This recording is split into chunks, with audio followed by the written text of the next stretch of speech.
Hello, welcome dear nursing officer. मैं तरुण सैनी आप सबका स्वागत करता हूं TSL.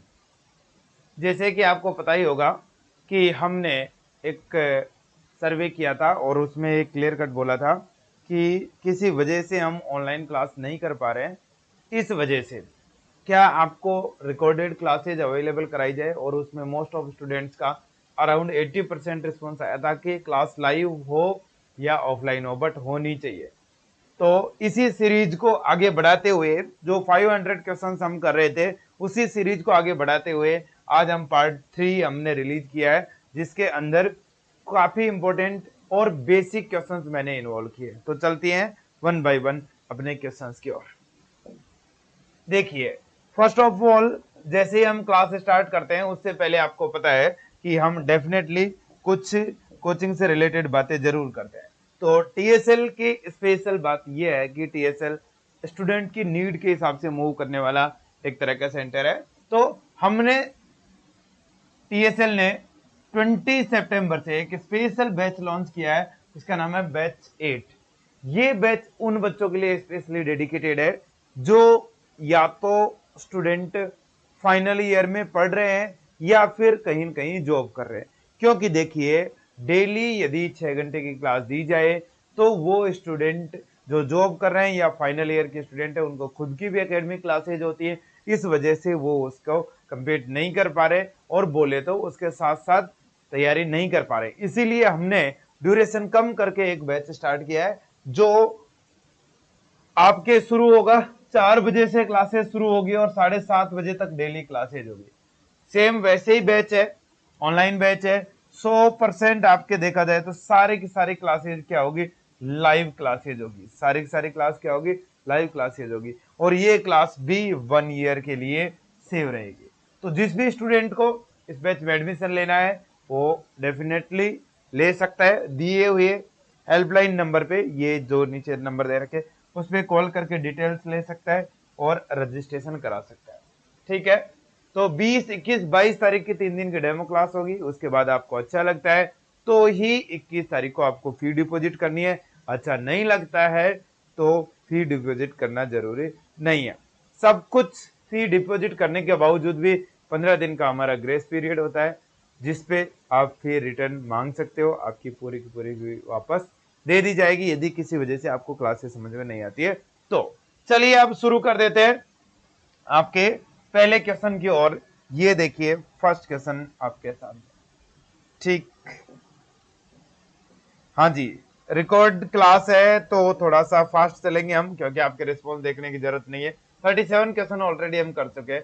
Total water in the body, water in the sense fluid की हम बात कर रहे हैं कि टोटल बॉडी के अंदर कितना वाटर होता है, कितना फ्लूइड होता है, इसकी हम बात यहाँ पे करने जा रहे हैं। तो ध्यान से समझना है, टोटल बॉडी वेट का, टोटल बॉडी वेट का जो फ्लूइड होता है, ठीक है, वो कितना होता है, 60%। 60% ऑफ टोटल बॉडी वेट क्या होता है, फ्लूइड होता है। ठीक है, मान लो 70 केजी कोई पेशेंट है, 70 केजी कोई पेशेंट है, ठीक है, तो उसका बॉडी वेट के हिसाब से फ्लूइड देखेंगे तो 70 इंटू 60% जैसे निकालेंगे तो कितना आ जाएगा, 42 केजी। अप्रोक्सीमेटली कितना आ जाएगा, 42 केजी उसका फ्लूइड आ जाएगा। इस 42 केजी फ्लूइड की बात की जाए तो इस टोटल जो 42 केजी फ्लूइड आया, इसका 2/3 तो आपके 2/3 होता है इंट्रासेलुलर फ्लूइड, जो सेल के इनसाइड प्रेजेंट होता है। ठीक है, और 1/3 होता है extra cellular fluid. Extra cellular fluid बात की जाए कि अप्रोक्सीमेटली कितना, तो इस फ्लूइड की बात करें, इस फ्लूइड की बात करें तो अप्रोक्सीमेटली 66% के समथिंग तो ये, और 34% के समथिंग आपके एक्स्ट्रा सेलुलर फ्लूइड। और वेट के हिसाब से बात करें तो ऑफिसर बात दूसरी हो जाएगी। इस टोटल वेट के हिसाब से परसेंटेज निकालें कि 70 केजी का जैसे 60% ये हो गया, ठीक है, तो इसके हिसाब से निकालें तो 40% ऑफ टोटल बॉडी वेट। ये चीज ध्यान रखना, it is 20% of total body weight. फिर से बोल दे रहा हूं, ध्यान से समझना। इस फ्लूइड का, टोटल फ्लूइड का यदि परसेंटेज निकाल रहे हो तो आपके कितना आएगा 66% प्लस 34% अप्रोक्सीमेटली। और यदि वेट का टोटल वेट के हिसाब से फ्लूइड का परसेंटेज निकाल 40% ये और 34% आपके एक्स्ट्रा सेलुलर फ्लूइड आएगा। ठीक है, अब क्वेश्चन की तरफ देखते हैं। Total water in the body, तो कितना आपके 60% of total body weight, 60% of total body weight. Correct answer होगा ऑफिसर यहाँ पे बी। उम्मीद करता हूं कि आपको पूरी तरीके से ये बात समझ में आई होगी। नेक्स्ट, ये लीजिए क्वेश्चन नंबर, रैशनल आप पढ़ लेना। क्वेश्चन नंबर ये next, the ICF intracellular fluid is how much of total body weight. अब देखिए मैंने अभी एक्सप्लेन किया है आपको, अब आप उसके हिसाब से जवाब देना है। ठीक है, आपको पता है टोटल बॉडी फ्लूइड कितना होता है 60% ऑफ टोटल बॉडी वेट। ठीक है, 60% ऑफ टोटल बॉडी वेट। तो टोटल बॉडी वेट के हिसाब से दिया जाए तो कितना 40% तो होता है इंट्रासेलुलर फ्लूइड और 20% होता है एक्स्ट्रा सेलुलर फ्लूइड। ठीक है, अब ये वेट के हिसाब से ही है, जैसे ये 60% होता है 60 में से 40 है और 20 है। तो देख लीजिए कितना है इंट्रासेलुलर फ्लूइड, इंट्रासेलुलर फ्लूइड कितना 40% ऑफ टोटल बॉडी वेट जो क्वेश्चन में लिख रखा है।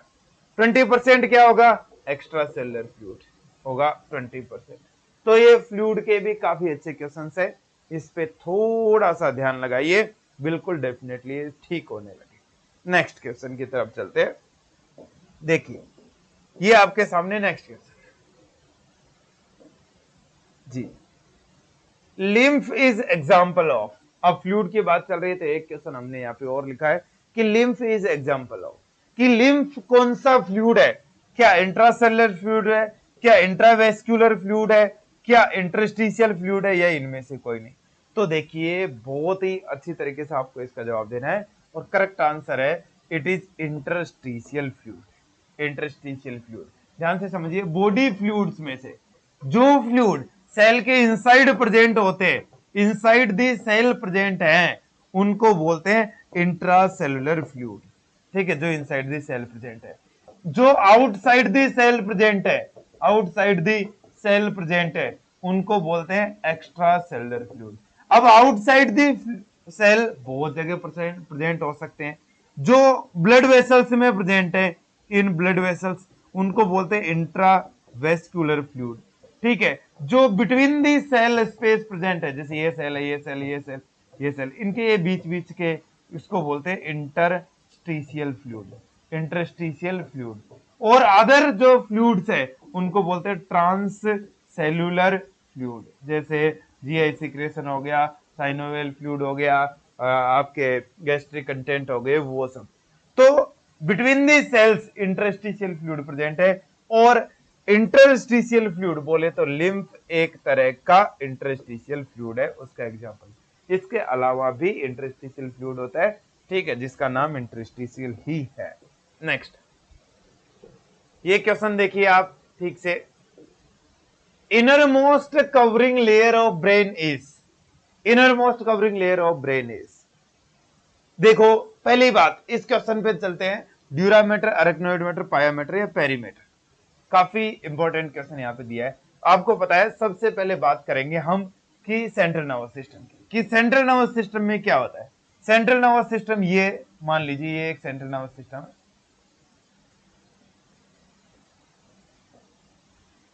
ठीक है, ये सेंट्रल नर्वस सिस्टम। क्या क्या चीज है इसके अंदर, इसके अंदर है spinal cord, spinal cord and brain. Brain, ये आपके सेरिब्रम है,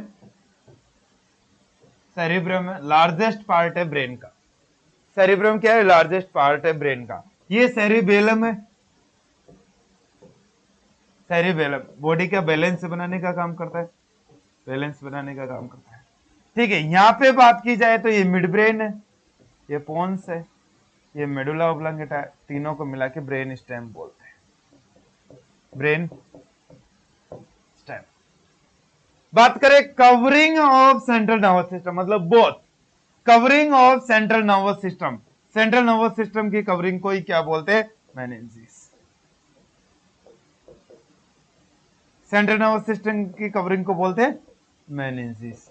तो ऑफिसर थोड़ा सा आपको ध्यान देना, जो मेनिंजेस होती हैं उसको याद रखने का एक शॉर्ट निमोनिक है depth, DAP, dura mater, arachnoid mater, pia mater. ऊपर है बोन, कौन सा? Cranial bone, cranial bone.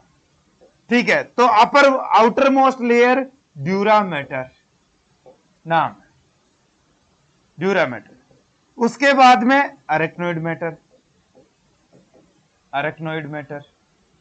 Last वाली पायामेटर, पाया का मतलब वैसे भी मदर होता है ना, मदर की तरह चिपका। नेक्स्ट इसके पास कौन सा? Brain tissues. ठीक है, अब स्पेस की बात कर लेते हैं, कुछ बेसिकली जो स्पेस की बात की जाए। ठीक है, तो ड्यूरा के ऊपर वाला space epidural space, epidural. Dura के नीचे का सब ड्यूरल स्पेस, अरेक्नोइड के नीचे का सब अरेक्नोइड स्पेस, और लास्ट पायामेटर। सब अरेक्नोइड जो स्पेस है इसके अंदर मेनली देखने को मिलता है CSF। क्या देखने को मिलता है? CSF देखने को मिलता है। शॉर्ट में चल रहे हैं, टाइम भी आपका कम लगे और समझ में भी आ जाए। ठीक है, अब क्वेश्चन पे चल लेते हैं। Inner most covering layer of brain is inner most, अंदर से पायामेटर। ठीक है, पायामेटर या पियामेटर भी लोग बोलते हैं। ठीक है, नेक्स्ट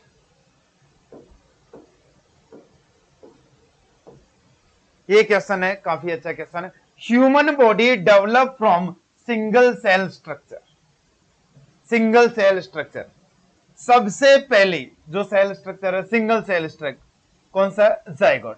कुछ भी सोचने की जरूरत नहीं है। ठीक है, ये सब एडवांस स्टेज है। ठीक है, जाइगोट से ही बनी हुई है। तो सिंगल सेल स्ट्रक्चर कौन सी है? जाइगोट। एक oocyte और आपके स्पर्म दोनों से मिलकर क्या बना है? जाइगोट बना है आफ्टर फर्टिलाइजेशन। ठीक है, तो इसमें तो मुझे नहीं लगता कि कोई एक्सप्लेन करने की जरूरत है। नेक्स्ट क्वेश्चन पे चलते हैं। ये देखिए, which blood cell do not contain nucleus. Important question है, बार बार पूछा जा सकता है कि कौन सा आपके न्यूक्लियस नहीं होता है, कौन सा सेल में, कौन सी सेल में न्यूक्लियस नहीं होता है। ल्यूकोसाइट्स का मतलब होता है WBC, एरिथ्रोसाइट्स का मतलब होता है RBC, प्लेटलेट्स आपका पता है थ्रोम्बोसाइट्स होती है, और लिम्फोसाइट भी एक तरह की WBC है। ठीक है, तो कौन सी सेल में न्यूक्लियस नहीं होता है, ये क्वेश्चन है। अब आंसर की तरफ चलें, क्योंकि इसमें भी सेल टाइप तो पूरा पढ़ेंगे नहीं। तो किसमें नहीं होता है? RBC में न्यूक्लियस नहीं होता है। ठीक, किसमें नहीं होता है? RBC में न्यूक्लियस नहीं होता है। ध्यान से समझना है, लिखा भी है। इन मैमल्स RBC और स्मॉल बाई कॉनकेव शेप की होती है। याद रख लो, बाई कॉनकेव शेप की होती है। At maturity do not have nucleus, nucleus नहीं होता है। साइज 8 mm के आसपास, 7 to 8 micron metre, sorry mm नहीं, माइक्रोन मीटर के आसपास इसके साइज होती है। नेक्स्ट क्वेश्चन की तरफ चलते हैं। ये आपके सामने नेक्स्ट क्वेश्चन। देखो ऑफिसर्स, रिकॉर्डेड क्लास ज्यादातर हम देते नहीं, लाइव क्लास ही देते हैं। जल्दी हो कैसी भी लगे आप एक बार फीडबैक में जरूर बताना। ठीक है, विच organelle do not present in RBC। देखिए, जो सेल्स है उसके अंदर के ऑर्गन्स को क्या बोलते हैं? ऑर्गेनेल्स बोलते हैं। ठीक है, जो स्ट्रक्चर प्रेजेंट हो, तो कौन सा organelles not present in RBC, कौन सा प्रेजेंट नहीं होता है? माइटोकॉन्ड्रिया, न्यूक्लियस, राइबोसोम और A+B। आप खुद सोचिए, वीडियो को पॉज करके आंसर देने की कोशिश की कि कौन सा नहीं होता है। आपको पता लगा होगा कि अभी हमने न्यूक्लियस की बात की है, but correct answer is D। RBC के अंदर न्यूक्लियस तो नहीं होता है, माइटोकॉन्ड्रिया भी नहीं होता है। RBC के अंदर माइटोकॉन्ड्रिया भी नहीं होता है। करेक्ट आंसर है, न्यूक्लियस भी नहीं होता है मैच्योर RBC में, और माइटोकॉन्ड्रिया भी नहीं होता है। माइटोकॉन्ड्रिया क्या करता है? एनर्जी प्रोडक्शन करता है, एनर्जी प्रोडक्शन। अब आपके तो सवाल आ ही रहा होगा मन में कि फिर एनर्जी प्रोडक्शन कौन करेगा जब इसमें माइटोकॉन्ड्रिया नहीं होता? तो यहाँ पे एनर्जी प्रोडक्शन जो होता है वो कहाँ होता है, साइटोसोल। कहाँ होता है, साइटोसोल। नेक्स्ट,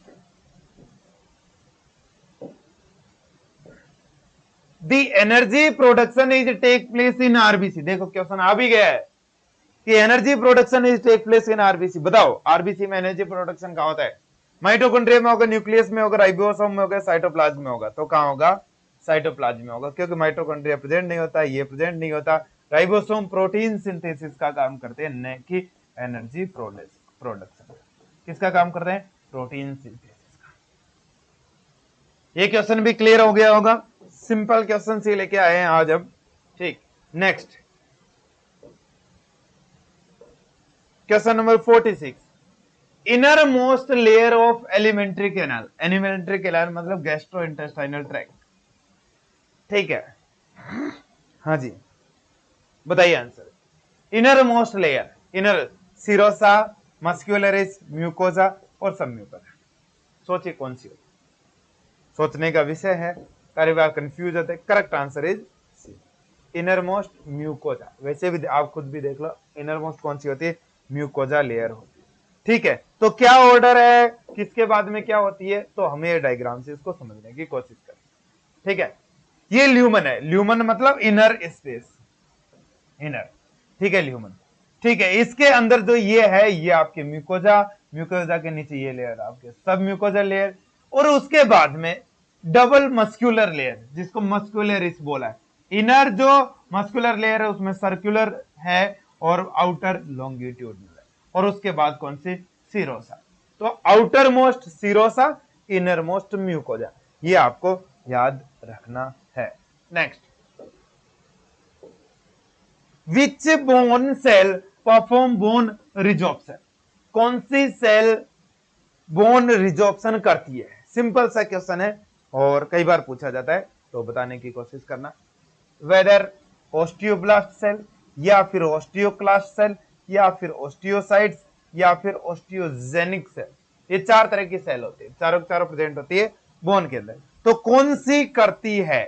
तो करेक्ट आंसर की तरफ जाएं तो कौन सी, ओस्टियोक्लास्ट सेल। ठीक है, ओस्टियोक्लास्ट सेल बोन रिजॉर्प्शन करती है। देख लेते हैं कौन कौन सी सेल्स होती हैं। देखिए, ओस्टियोजेनिक सेल, ओस्टियोजेनिक सेल्स है जो एक तरह की स्टेम सेल है जो आगे जाके ओस्टियोब्लास्ट में कन्वर्ट हो जाती है। ठीक है, ओस्टियोब्लास्ट में कन्वर्ट, ये आपके ओस्टियोब्लास्ट। ओस्टियोब्लास्ट क्या करती है, बोन टिश्यू बनाने का काम करती है। क्या करती है, बोन टिश्यू बनाने का काम। ठीक है, आगे की बात की जाए तो ओस्टियोब्लास्ट से फिर ओस्टियोसाइट्स बनते हैं। ठीक है, ओस्टियोसाइट्स में आपके ओस्टियोक्लास्ट आ गया और ओस्टियोब्लास्ट आ गया। ठीक है, फिर से मैं बोल दे रहा हूं कि ओस्टियोजेनिक सेल स्टेम सेल, इससे आपके ओस्टियोसाइट्स, ओस्टियोसाइट्स से आपके ओस्टियोब्लास्ट और ओस्टियोक्लास्ट सेल्स। ठीक है, तो ओस्टियोब्लास्ट बोन फॉर्मेशन का काम करते हैं, क्लास्ट बोन तोड़ने का काम करती है, बोन रिजॉर्प्शन मतलब बोन ब्रेक डाउन का काम करती है। जब बोन ब्रेक डाउन होता है तो यहां से मिनरल्स बोले तो कैल्शियम प्लस फॉस्फेट रिलीज होके किस में आ जाते हैं, ब्लड में रिलीज होके आ जाते हैं। कौन सा हार्मोन इसको बढ़ाता है, तो पैराथायराइड हार्मोन इसको बढ़ाता है। करेक्ट आंसर है बी। नेक्स्ट की तरफ चलते हैं आगे।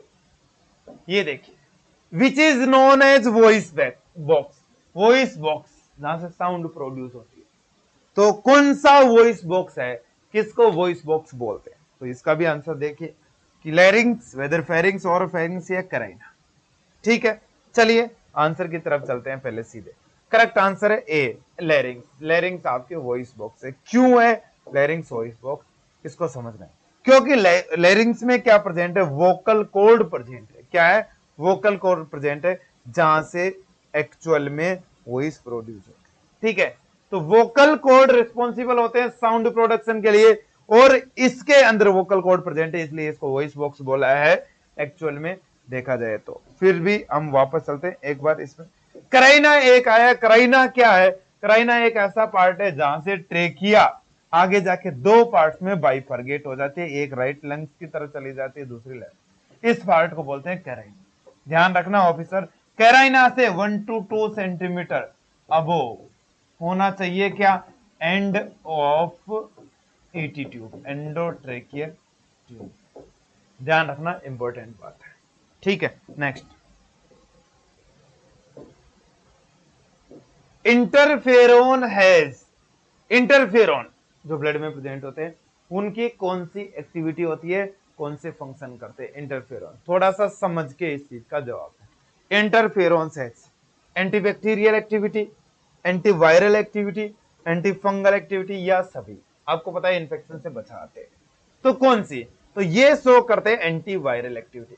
इंपॉर्टेंट डॉक्टर ऑफिसर्स, फीवर के अंदर क्या होता है, इंक्रीज इंटरफेरोन एक्टिविटी। इंटरफेरोन मतलब आपको पता है ज्यादातर वायरल इन्फेक्शन फीवर आने के बाद ठीक हो जाते हैं, क्योंकि क्यों हो जाते हैं, क्योंकि इंटरफेरोन की एक्टिविटी बढ़ जाती है जो एंटीवायरल एक्टिविटी शो करते हैं, मतलब वायरस का डिस्ट्रक्शन का काम है।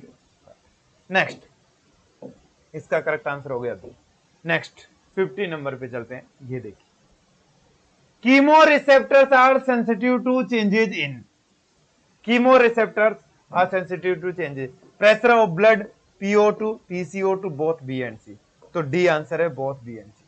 तो आपको पता है जो कार्डिक चेंबर्स है इसके अंदर कुछ रिसेप्टर्स प्रेजेंट होते हैं, कुछ ऐसे रिसेप्टर हैं जो ब्लड के प्रेशर को पता करते हैं। ठीक है, प्रेशर को बोलते हैं बैरो, और उन रिसेप्टर्स को बोलते हैं बैरो रिसेप्टर। क्या बोलते हैं, बैरो रिसेप्टर।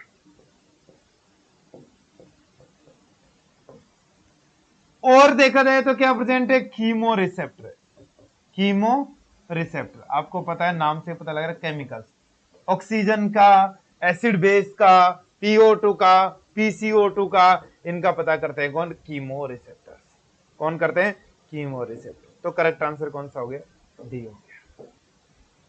ठीक है, नेक्स्ट, तो 50 तक क्वेश्चन हो चुके हैं ऑफिसर, बाकी 37 क्वेश्चन हमने वहां कर लिए थे। ठीक है, ध्यान से समझिए, एग्जाम में आने वाले 500 क्वेश्चंस हम डील कर रहे हैं, जिसके अंदर से 50 हो गए। आप जैसा रिस्पॉन्स देंगे उसके हिसाब से और भी क्वेश्चंस डील करते जाएंगे।